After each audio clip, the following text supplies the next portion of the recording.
تو کہانی شروع ہوتی ہے ستمبر 2017 میں کوالالمپور ایئرپورٹ پر۔ جی۔ مصنف اور اسکالر مصطفیٰ آکیول اپنی فلائٹ کا انتظار کر رہے تھے اور اچانک کچھ لوگ ان کے پاس آتے ہیں، سنجیدہ چہرے۔ ایک پوچھتا ہے، آپ مصطفیٰ آکیول ہیں؟ اور پھر تعارف کراتا ہے، ہم مذہبی پولیس سے ہیں۔ اور یہیں سے ان کی 18 گھنٹے کی حراست شروع ہوتی ہے۔ بالکل، لیکن یہ صرف ایک واقعہ نہیں تھا۔ اس حراست نے ایک بہت پرانے، بہت گہرے سوال کو بالکل سامنے لا کھڑا کیا۔ جی۔ اور وہ سوال قرآن کی ایک بہت مشہور آیت کے گرد گھومتا ہے، لا اکراہ فی الدین، یعنی دین میں کوئی زبردستی نہیں۔ آکیول نے اپنے ایک لیکچر میں اسی آیت کا حوالہ دیا تھا، اور ملیشیا کے مذہبی حکام کو اصل مسئلہ اسی بات سے تھا۔ اچھا، تو ان کا موقف کیا تھا؟ وہ تو خود اس آیت کو مانتے ہوں گے؟ وہ مانتے تھے، لیکن ان کی تشریح بہت محدود تھی۔ ان کا کہنا تھا کہ ہاں، دین میں زبردستی نہیں، لیکن صرف غیر مسلموں کے لیے؟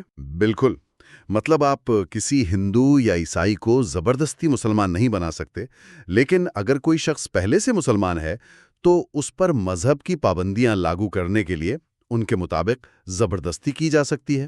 اور مذہب چھوڑنے کا تو سوال ہی پیدا نہیں ہوتا۔ جی، اور یہیں سے آج کی ہماری گفتگو کا اصل موضوع شروع ہوتا ہے۔ یہ کسی ایک شخص کی گرفتاری کی کہانی نہیں، بلکہ یہ اسلامی فکر کی تاریخ کے اندر موجود ایک بہت گہری کھینچاتانی کی علامت ہے۔ ایک دوراہے کی طرف اشارہ ہے۔ صحیح کہا۔ آج ہم اسی دوراہے کی جڑوں تک جانے کی کوشش کریں گے۔ ہم دیکھیں گے کہ اسلامی روایت کے اندر اقلیت، آزادی اور رواداری کی وہ کون سی طاقتور لہر تھی جسے وقت کے ساتھ پیچھے دھکیل دیا گیا، اور اس کے آج کے مسلم معاشروں پر کیا اثرات ہیں۔ چلیں اس گتھی کو سلجھانے کے لیے تاریخ میں تھوڑا پیچھے چلتے ہیں۔ 12ویں صدی کا مسلم اسپین یعنی اندلس، وہاں ایک مفکر تھے ابن طفیل۔ جی، ابن طفیل۔ انہوں نے ایک کمال کی کتاب لکھی، ایک فلسفیانہ ناول ہے بن یقظان۔ یہ کہانی، یہ تو بہت دلچسپ ہے۔ ایک ایسے شخص کی کہانی جو ایک ویران جزیرے پر اکیلا بڑا ہوتا ہے۔ ہاں، جانوروں کے بیچ۔ اس کے پاس کوئی کتاب نہیں، کوئی استاد نہیں، کوئی وحی نہیں۔ وہ صرف اپنی عقل، اپنے مشاہدے اور تجربے کو استعمال کرتا ہے، اور اسی کی بنیاد پر کائنات کی حقیقت، خدا کا وجود، یہ سب کچھ خود دریافت کر لیتا ہے۔ اچھائی اور برائی کے اخلاقی اصولوں تک بھی خود پہنچ جاتا ہے۔ ایک منٹ، تو 12ویں صدی میں ایک مسلم مفکر نے ایسی کہانی لکھی، اور میں نے پڑھا تھا کہ اسی کہانی نے یورپ میں روشن خیالی کے دور کو بہت متاثر کیا۔ John Locke, Daniel Defoe. یقیناً، کہا جاتا ہے کہ مشہور زمانہ ناول رابنسن کروزو بھی اسی سے متاثر ہو کر لکھا گیا۔ یہ تو حیران کن بات ہے۔ بالکل۔ اس کتاب کا لاطینی اور دیگر یورپی زبانوں میں ترجمہ ہوا، اور اس نے وہاں ایک فکری انقلاب برپا کرنے میں مدد دی۔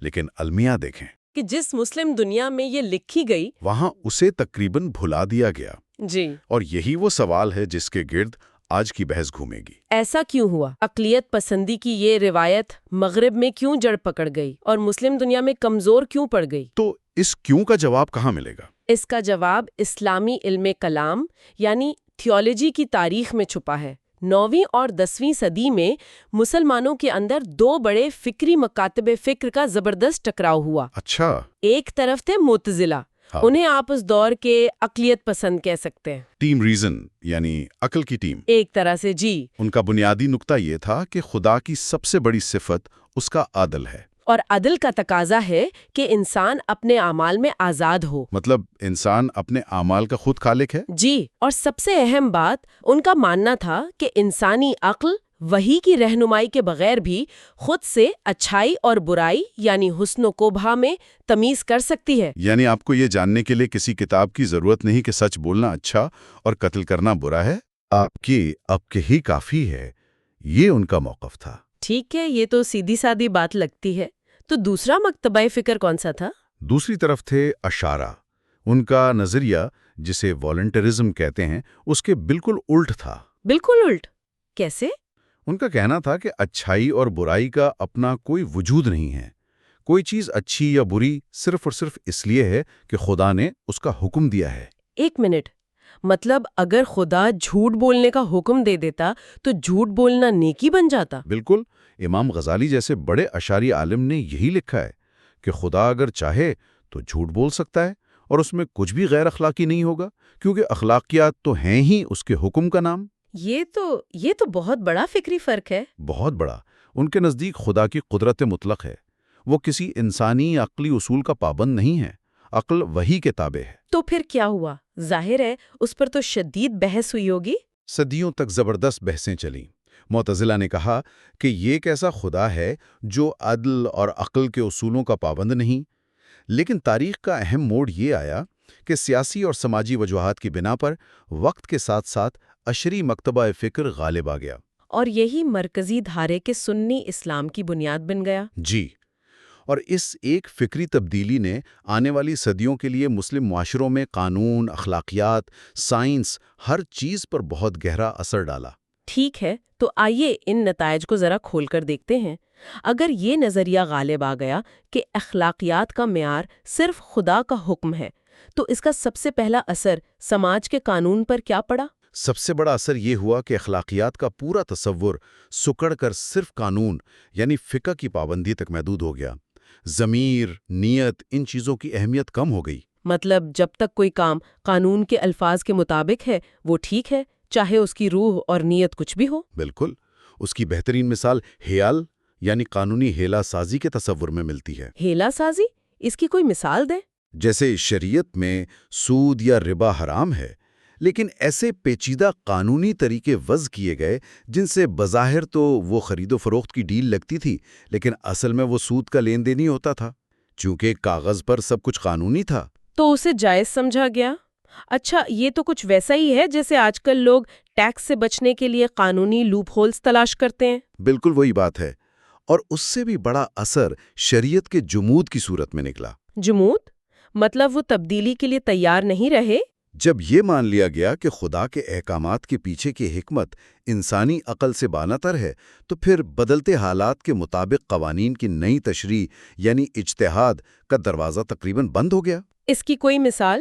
20ویں صدی میں تیونس کے عالم الطاہر الحداد کی۔ انہوں نے صرف یہ کہا کہ وراثت کے قرآنی قوانین اس وقت کے سماجی ڈھانچے پر مبنی تھے۔ آج حالات بدل گئے ہیں تو ہمیں ان پر نظر ثانی کرنی چاہیے۔ اور اس بات پر؟ اس جرت پر انہیں مرتد قرار دے دیا گیا۔ ترجیح دی جانے لگی۔ اگر یہ سوچ قانون پر لاگو ہوئی تو پھر فطرت اور سائنس کے بارے میں کیا نظریہ رہا ہوگا؟ وہاں تو یہ پیٹرن اور بھی زیادہ واضح ہے۔ یہاں اشاریہ فکر کا ایک اور مرکزی تصور سامنے آتا ہے جسے اوکیشنلزم کہتے ہیں۔ اوکیشنلزم؟ یہ تھوڑا مشکل لفظ ہے، اس کا کیا مطلب ہے؟ اس کا مطلب یہ ہے کہ فطرت میں سبب اور مسبب یعنی کاز اینڈ ایفیکٹ کا کوئی حقیقی قانون نہیں ہے۔ کیا مطلب؟ جیسے آگ اور جلنا؟ ہاں، ان کے مطابق آگ کپاس کو نہیں جلاتی، بلکہ جب کپاس آگ کے قریب آتی ہے تو خدا براہ راست جلنے کا عمل پیدا کرتا ہے۔ ہر بار؟ رکیں، کیا آپ یہ کہہ رہی ہیں کہ جسے ہم فطرت کے قوانین سمجھتے ہیں وہ اصل میں صرف خدا کی عادت ہے؟ صحیح سمجھے، اور خدا اپنی عادت بدلنے پر مجبور نہیں ہے۔ وہ چاہے تو کل آگ ٹھنڈی پیدا کر سکتا ہے۔ اس سوچ کا عملی زندگی پر کیا اثر پڑا؟ سب سے ڈرامائی اثر وبائی امراض کے بارے میں رویے پر نظر آتا ہے۔ ایک مشہور حدیث ہے، لا ادویہ، کوئی چھوت کی بیماری نہیں۔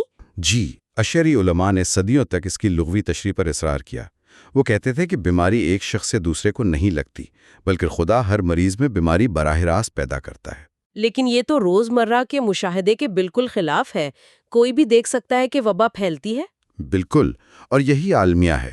14ویں صدی میں جب بلیک ڈیتھ کی وبا پھیلی تو اندلس کے ایک عظیم ڈاکٹر ابن الخطیب نے اپنے مشاہدے کی بنیاد پر لکھا کہ وبا یقینی طور پر ایک شخص سے دوسرے کو لگتی ہے۔ یہ تو خالص سائنسی مشاہدہ تھا۔ جی، انہوں نے دلیل دی کہ جو لوگ مریضوں سے دور رہتے ہیں وہ محفوظ رہتے ہیں۔ تو لوگوں نے ان کی بات مانی ہوگی؟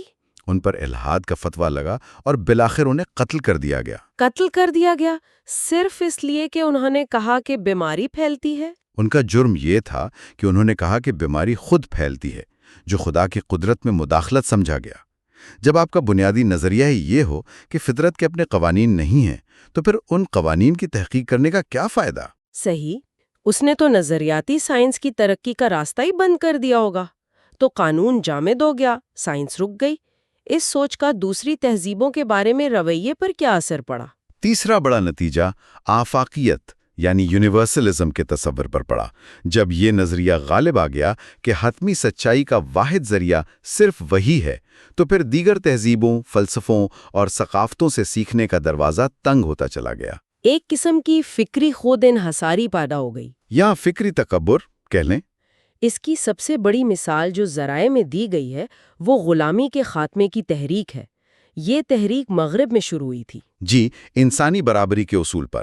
لیکن جب 19ویں صدی میں مغربی طاقتوں کے دباؤ پر سلطنت عثمانیہ نے غلامی کو ختم کرنے کی کوشش کی تو سلطنت کے بڑے بڑے علماء نے اس کی شدت مخالفت کی۔ اور ان کی دلیل کیا تھی؟ ان کی دلیل بہت سادہ تھی۔ وہ کہتے تھے کہ چونکہ شریعت نے غلامی کی اجازت دی ہے، اس کے قانون بنائے ہیں، تو اسے ختم کرنا غیر اسلامی اور خدا کے قانون میں مداخلت ہے۔ مطلب وہ یہ سوچ ہی نہیں سکی کہ غلامی کا خاتمہ ایک آفاقی اخلاقی قدر بھی ہو سکتی ہے، جسے مذہب سے باہر انسانی ضمیر کی بنیاد پر بھی سمجھا جا سکتا ہے۔ ان کے فکری ڈھانچے میں اس کی گنجائش ہی نہیں تھی۔ اخلاقیات کا دائرہ شریعت کی حدود سے باہر موجود ہی نہیں تھا۔ تو یہ وہ راستہ تھا جو مسلم فکر نے اختیار کیا۔ لیکن آپ نے شروع میں کہا تھا کہ یہ ایک دوراہا تھا، تو وہ دوسرا راستہ کون سا تھا جو اختیار نہ کیا جا سکا؟ یقیناً ایک دوسرا راستہ تھا، اور اس عقلیت پسند روایت کی سب سے روشن مثال اندلس کے عظیم فلسفی اور فقیہ ابن رشد ہیں۔ تحافت الفلاسفت کے جواب میں تحافت التحافت لکھی تھی۔ جی ہاں، تضاد بیانی کی تضاد بیانی۔ وہ فلسفے اور عقلیت کے سب سے بڑے علمبردار تھے۔ ان کا بنیادی نظریہ بہت سادہ مگر گہرا تھا۔ سچائی سچائی سے نہیں ٹکراتی۔ مطلب عقل اور وحی دونوں ایک ہی حقیقت تک پہنچنے کے دو الگ راستے ہیں؟ بالکل۔ ان کا ماننا تھا کہ خدا نے ہمیں دو کتابیں دی ہیں، ایک لکھی ہوئی کتاب یعنی قرآن اور دوسری کائنات کی کتاب۔ ان میں تضاد ممکن نہیں۔ اور اگر تضاد نظر آئے تو ہمیں وحی کی تشریح عقل کی روشنی میں کرنی چاہیے، نہ کہ عقل کو اٹھا کر پھینک دینا چاہیے۔ یہ تو بہت طاقتور خیال ہے۔ تو انہوں نے اس اصول کو قانون اور شریعت پر کیسے لاگو کیا؟ یہیں پر ابن رشد سب سے زیادہ انقلابی نظر آتے ہیں۔ انہوں نے لکھے ہوئے قانونوں اور بن لکھے قانونوں کے درمیان فرق کیا۔ بن لکھے قانون سے ان کی کیا مراد تھی؟ آفاقی اخلاقیات؟ جی، فطری قانون۔ ان کا کہنا تھا کہ ہمیں ہمیشہ آفاقی اخلاقیات کی روشنی میں لکھے ہوئے قوانین کی تشریح کرنی چاہیے۔ قانون کا مقصد انسانی بھلائی اور انصاف ہے۔ اس کی کوئی عملی مثال؟ انہوں نے جہاد کے تصور پر بات کی۔ انہوں نے کہا کہ اگر جنگ سے بہت بڑا نقصان ہو رہا ہو تو امن کو ترجیح دینی چاہیے۔ اور جنگ کے بارے میں جو احکامات ہیں ان کی لفظی تشریح پر اڑے رہنا؟ اسے انہوں نے قانون ساز کے ارادے سے لا علمی کی علامت قرار دیا، یعنی یہ سمجھنے میں ناکامی کہ خدا کا اصل مقصد انسانی جانوں کا تحفظ ہے، نہ کہ محض ایک اصول کا آنکھیں بند کر کے نفاذ۔ لیکن جو بات مجھے سب سے زیادہ حیران کر گئی وہ خواتین کے بارے میں ان کے خیالات تھے۔ 12ویں صدی میں وہ کیا کہہ رہے تھے؟ یہ واقعی حیران کن ہے۔ وہ افلاطون سے بہت متاثر تھے اور انہوں نے لکھا کہ عورتیں فکری اور ذہنی طور پر مردوں کے بالکل برابر ہیں۔ برابر؟ جی، اور انہیں معاشرے میں ہر طرح کے کردار ادا کرنے کے موقع ملنے چاہیے، جن میں فلاسفر، فوجی اور حتیٰ کہ حکمران بننا بھی شامل ہے۔ 12ویں صدی میں کوئی یہ کہہ رہا تھا کہ عورتیں حکمراں اور فلسفی بن سکتی ہیں؟ یہ تو آج بھی کئی معاشروں کے لیے ایک انقلابی خیال ہے۔ بالکل، اور ان کی دلیل بہت عملی تھی۔ انہوں نے اس وقت کے مسلم معاشروں پر سخت تنقید کی کہ وہ عورتوں کو صرف بچے پیدا کرنے تک محدود رکھ کر اپنی ریاستوں کی غربت کا خود سبب بن رہے ہیں۔ کیونکہ وہ اپنی آدھی آبادی کی صلاحیتوں سے فائدہ نہیں اٹھا رہے؟ صحیح۔ ان کے مطابق یہ معاشرے کو اپنی آدھی آبادی کی ذہانت اور محنت سے محروم کرنے کے مترادف ہے۔ تو آج کی پوری گفتگو کا خلاصہ کریں تو میں یہ سمجھی ہوں کہ اسلامی روایت کے اندر شروع سے ہی فکر کی دو بڑی لہریں ساتھ ساتھ چل رہی تھیں۔ ایک طرف معتزلہ اور ابن رشد جیسے مفکرین جو عقل، آفاقی اخلاقیات اور تنقیدی سوچ پر زور دیتے تھے، اور دوسری طرف اشعری مکتبہ فکر جو غالب آیا اور جس نے ایک ایسی مذہبی ثقافت کو جنم دیا جہاں قانون کو اخلاقیات پر، وحی کو عقل پر اور روایت کو تنقیدی سوچ پر فوقیت دی گئی۔ اور اس کے اثرات آج بھی ہمارے معاشروں میں گہرے ہیں، چاہے وہ مذہبی جبر کا مسئلہ ہو، سائنسی تحقیق میں پسماندگی ہو، یا آفاقی انسانی حقوق جیسے تصورات کو اپنانے میں ہچکچاہٹ۔ اور یہ بات ہمیں واپس وہیں لے آتی ہے جہاں سے ہم نے شروع کیا تھا، مصطفیٰ اکیول کی گرفتاری، تو ان کا جرم اصل میں یہی تھا کہ وہ دین میں کوئی زبردستی نہیں کی آیت کو ابن رشد کی طرح ایک آفاقی اخلاقی اصول کے طور پر پیش کر رہے تھے، جبکہ حکام اسے اشعاری روایت کے مطابق ایک محدود قانونی حکم کے طور پر دیکھ رہے تھے۔ یہ ایک ہی روایت کے اندر دو مختلف فکری نظاموں کا ٹکراؤ تھا، جو آج بھی جاری ہے۔ تو آج کی گفتگو کے بعد سب کے لیے سوچنے کا سوال یہ ہے کہ آج مسلم دنیا کو جو بڑے بڑے چیلنجز درپیش ہیں، ان کا سامنا کرتے ہوئے اس گمشدہ عقلی اور انسانیت پسند ورثے کو دوبارہ دریافت کرنا کیا معنی رکھتا ہے؟ شاید اصل انتخاب اسلام اور جدیدیت کے درمیان نہیں، بلکہ خود اسلام کے اندر موجود مختلف تشریحات کے درمیان ہے۔ ایک تشریح وہ ہے جو عقل کو وحی کا ساتھی سمجھتی ہے، اور دوسری وہ جو اسے غلام سمجھتی ہے۔ راستہ کون سا چننا ہے، یہ فیصلہ ہر نسل کو اور ہر فرد کو خود کرنا ہوتا ہے۔